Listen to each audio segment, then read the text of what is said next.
Tascam, Zoom, Panasonic, DJI, sound devices all want to sell their product. Short of delivering defective goods, they are free to describe their products any way they wish. Ultimately, buyers are responsible for researching the capabilities of whatever they buy. Bit float is not harmful to audio recording, therefore it is not a defect. Why call it 32-bit float? To the average consumer, 32-bit float must be better because it's bigger than 24 bits. Limiter and auto gain features no longer affect sales. Clipping remains a real problem when one doesn't use a limiter. Calling internal limiter technology 32-bit float allows them to resell the technology with a new snazzy name. If you're unknowingly using limiter technology in your signal chain under the name of 32-bit float, you are potentially ending up with worse fidelity than if the limiter circuit was not engaged. If you believe 32-bit float fixes microphone clipping, you will need to explain the physics. Explain how one can ignore the conservation of energy, the second law of thermodynamics, quantum mechanics, and Shannon's information theory. Or call sound devices at 1-800-505-0625. Ask them if 32-bit float recording on their devices records better audio from a microphone than 24-bit. They will tell you that they don't tell their customers what bit depth should be used. Let that sink in. Okay, how to prove 32-bit float fixes clipping and removes the need for preamp gain control. A dynamic microphone is fundamentally an energy converter, transducer, that transforms the kinetic energy of air molecules into electrical energy, voltage, through electromagnetic induction. The air molecules move the diaphragm, which moves a coil through a magnetic field, generating a fluctuating voltage. The first law of thermodynamics.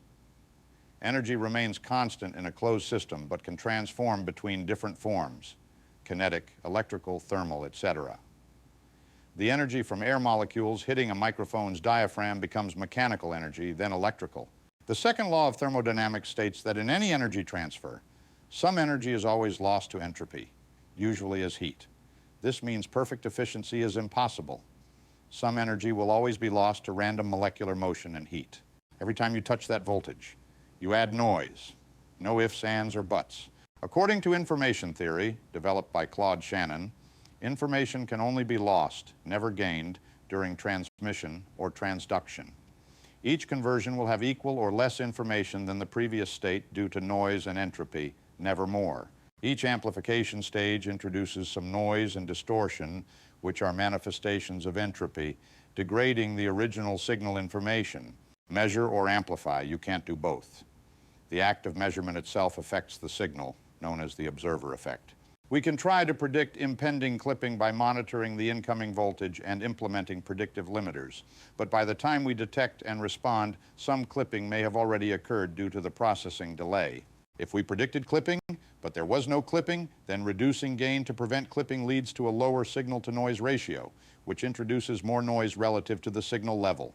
There is always a trade-off between avoiding distortion from clipping versus maintaining optimal signal strength. Time delay in prediction means some clipping may occur before we can respond. False positives lead to unnecessary gain reduction and added noise. That is, if we guess wrong, we pay with noise. Once audio is digitally recorded, any distortions created by guessing wrong about clipping will become permanent. The lost information cannot be recovered since we've lost the original voltage which drove our amplification. In professional audio, 24-bit depth, 144 dB of dynamic range, typically exceeds the noise floor of even high-end microphone preamps. 16-bit, 96 dB range is often sufficient since most microphones have self-noise around negative 120 dBu to negative 60 dBu.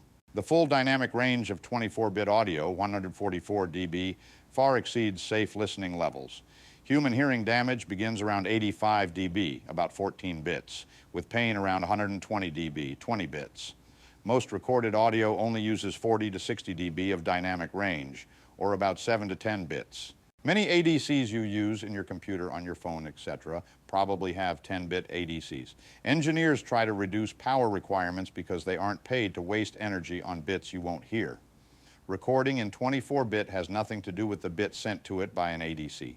The usable signal-to-noise ratio of the best microphones is around 70 to 80 dB, which fits within 16 bits 96 dB of dynamic range. 24 bits additional range mainly captures noise floor which is not desirable. In short, 16-bit captures the full usable dynamic range of professional microphone signals. 24-bit adds range below the noise floor, providing no real benefit for microphone recording. 32-bit float provides no signal quality benefit over 16 bits, let alone 24 bits, for microphone recording. The marketing claim about headroom ignores the physical limitations of voltage and ADC conversion. You believe 32-bit float prevents clipping or makes the preamp gain knob obsolete? Explain what I've missed. Explain the physics that makes it possible. Showing me a diagram of multiple ADCs on a napkin won't change my mind. 32-bit float is not worse than 24-bit. Indeed, it is the same, but with 8-bit of scale equipment, manufacturers fib about all kinds of things. I'm not going to change the world. I might not want to. Fantasies are fun. But I draw the line at claiming a scientific expression does something it does not.